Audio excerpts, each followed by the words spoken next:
رب تبارک و تعالی فرماتا ہے لا تقنطوا من رحمت اللہ، اللہ کی رحمت سے نا امید مت ہو. ان اللہ یغفر الذنوب جميعا انہ هو الغفور الرحیم، بے شک اللہ سارے گناہوں کو معاف کرے گا، وہ غفور و رحیم ہے. یہ آیت غریب مساکین ہم جیسے جو نیکیوں کے غریب ہیں، گنہگار ہیں، ان کے لیے ایک بڑی حوصلہ افزا آیت ہے. رب تعالیٰ نے یہ فرما دیا کہ نا امید نہ ہونا، اللہ کی رحمت سے نا امید نہ ہونا. اگر کسی نے نا امیدی کی بات کی تو کفر ہو جائے گا. جیسے کہ تفسیر میں دو بھائیوں کا ذکر ہے کہ ایک اس میں سے نیک بندہ تھا اور ایک بہت گنہگار تھا. دونوں بھائی تھے. جو نیک تھا وہ اسے سمجھاتا رہتا تھا کہ تو باز آ جا اپنے گناہوں سے، توبہ کر لے. تو کہتا کہ ٹھیک ہے میں توبہ کر لوں گا، باز آ جاؤں گا. ایک دن اس نیک انسان نے، نیک بھائی نے اپنے اس گنہگار بھائی کو کیا کہا، تو نے اتنے گناہ کر لیے کہ اب خدا بھی تجھے معاف نہیں کرے گا.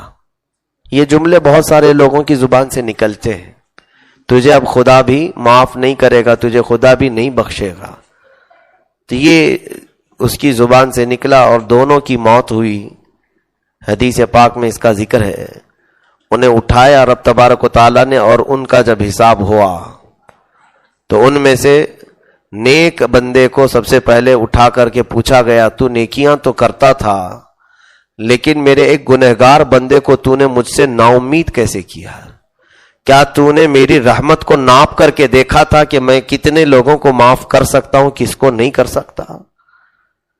رب تبارک و تعالیٰ سے کسی کو نا امید کرنا یہ مولا کو جلال میں لاتا ہے. اللہ رب العزت نے صرف اس جملے کی وجہ سے اسے جہنم میں ڈال دیا. جو نیک تھا، آلریڈی نیکیاں کرتا تھا، لیکن اس نے کہا کیا، اللہ بھی تجھے معاف نہیں کرے گا.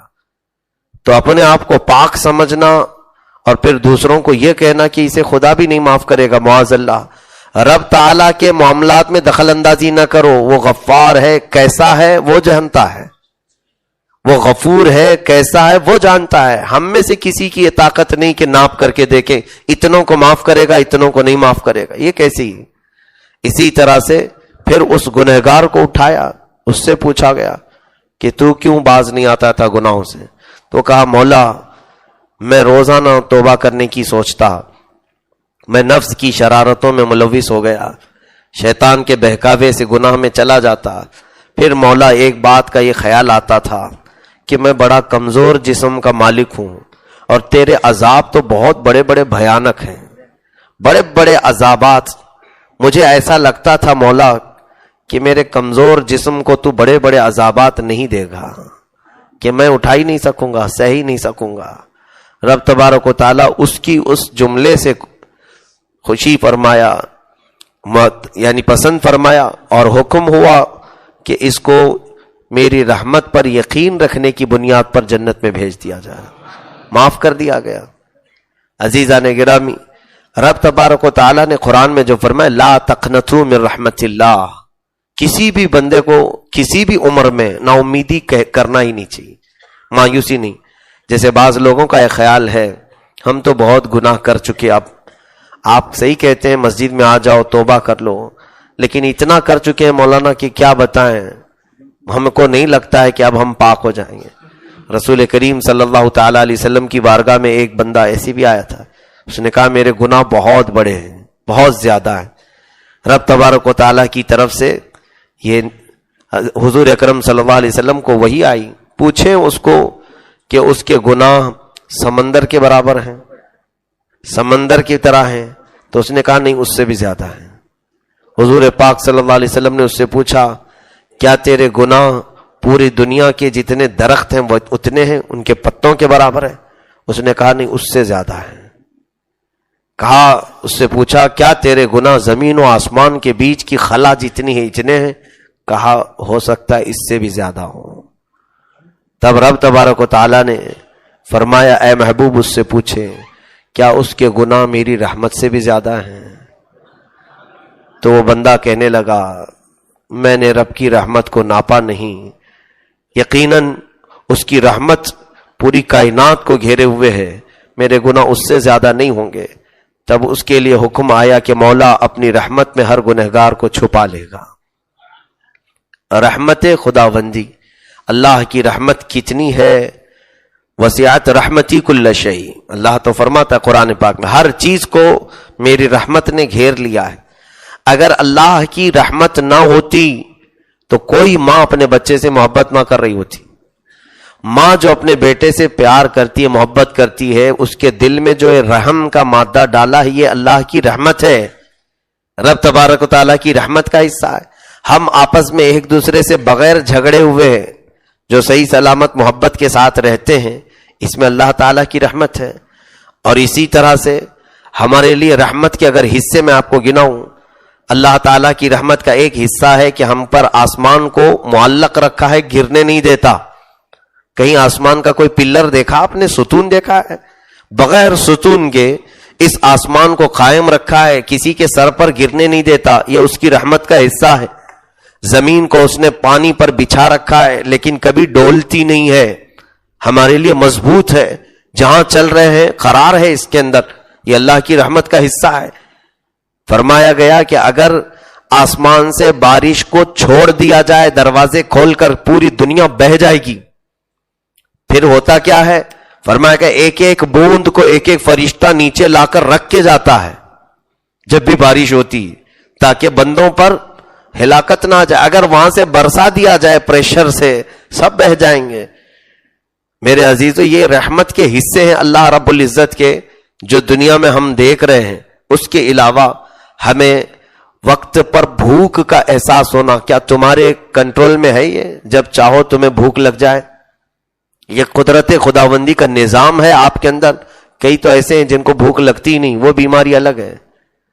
یعنی ہم کو وقت پر بھوک لگنا، ہمارے آرام کے وقت نیند کا آنا، یہ اللہ کی رحمتوں میں سے ہے۔ یہ تمام چیزیں اس کی رحمت ہے ہم پر اور نعمتیں ہیں اس کی۔ اب اس کے علاوہ سنیے، روایت میں موجود ہے اللہ رب العزت نے فرمایا کہ اللہ کی رحمت کے 100 حصے ہیں۔ اگر اللہ کی رحمت کے 100 حصے، دنیا میں جو کچھ بھی تم رحمتیں دیکھ رہے ہو اللہ کی، یہ ان 100 میں سے صرف ایک حصہ اللہ نے ظاہر کیا ہے، اور باقی 99 حصے قیامت کے دن کے لیے رکھا ہے۔ رب رحیم ہے، اسی لیے سورہ غافر کی شروعات ہی ہوتی ہے غافر الذنب وقابل التوب، وہ گناہوں کو بخشنے والا ہے اور توبہ کو قبول کرنے والا ہے۔ ہاں، اللہ رب العزت نے اپنی رحمت کے بے شمار ہمیں حصے یہاں پر دنیا میں عطا کیے ہیں۔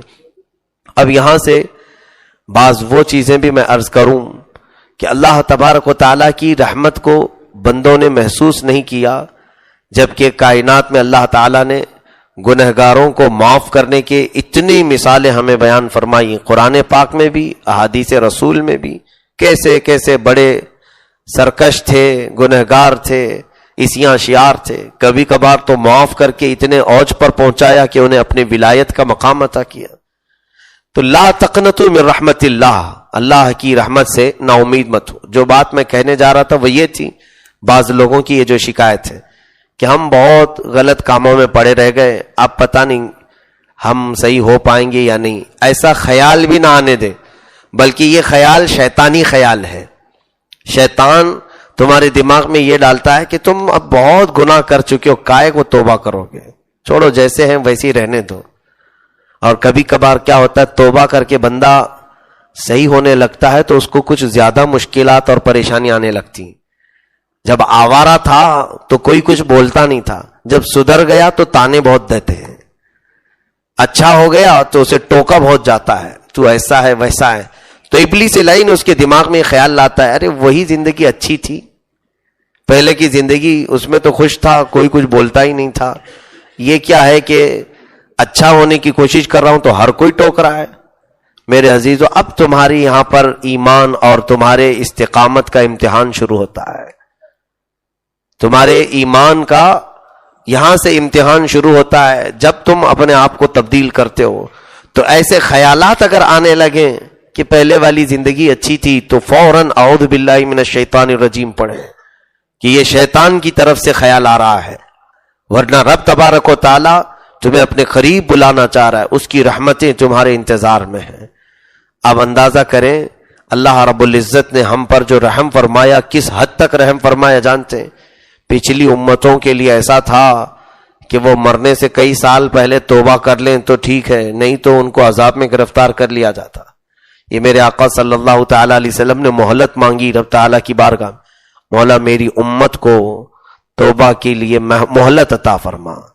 تو ایک روایت میں یہ ملتا ہے کہ اللہ رب العزت نے فرمایا اے حبیب، آپ کی امت موت سے 1 سال پہلے اگر توبہ کر لے تو میں ان کی گناہ معاف کر دوں گا۔ موت سے 1 سال پہلے رسول کریم صلی اللہ علیہ وسلم نے عرض کیا مولا موت کب آئے گی کسی کو اس کا اندازہ نہیں، 1 سال پہلے تک میری امت غفلت کی اگر شکار رہی تو اس میں اور تخفیف فرما دیں۔ رب تبارک و تعالیٰ کی طرف سے پھر اور رحم کا حصہ، رحمت کا حصہ فرمایا گیا کہ اے حبیب آپ کی امت اگر مرنے سے 1 مہینہ پہلے توبہ کر لے تو بھی معاف کر دیا جائے۔ اللہ کے حبیب صلی اللہ علیہ وسلم نے اس پر خاموشی نہیں بلکہ پھر اللہ کی بارگاہ میں سوال کیا مولا 1 مہینہ پہلے یہ بھی بہت لمبا ہے، اور مہلت دے دے میری امت کو۔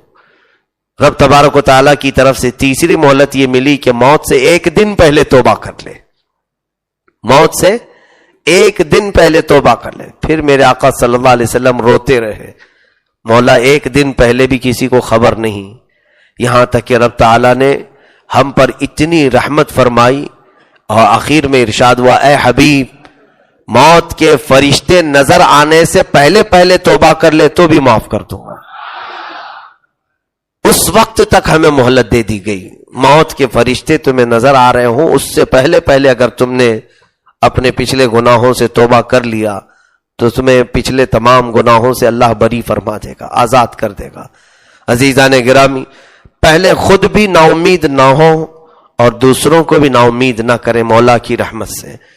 رب تبارک و تعالیٰ کی امید دلائیں بندوں کو۔ اللہ کے حبیب صلی اللہ تعالیٰ علیہ وسلم یہی تو فرماتے کہ تم میں سے چاہے جس کے گناہ جیسے بھی ہوں وہ آئے بارگاہ رب العزت میں۔ قرآن میں کئی جگہ مولا فرماتا شرک اور کفر کو چھوڑ کر اس کے علاوہ جو بھی گناہ ہوگا مولا اسے بخش دے گا، معاف کرے گا۔ صلح کرو، رب تبارک و تعالیٰ کی بارگاہ میں آؤ اور اسے منا لو اس سے پہلے کہ تم پر اللہ کا عذاب آ جائے۔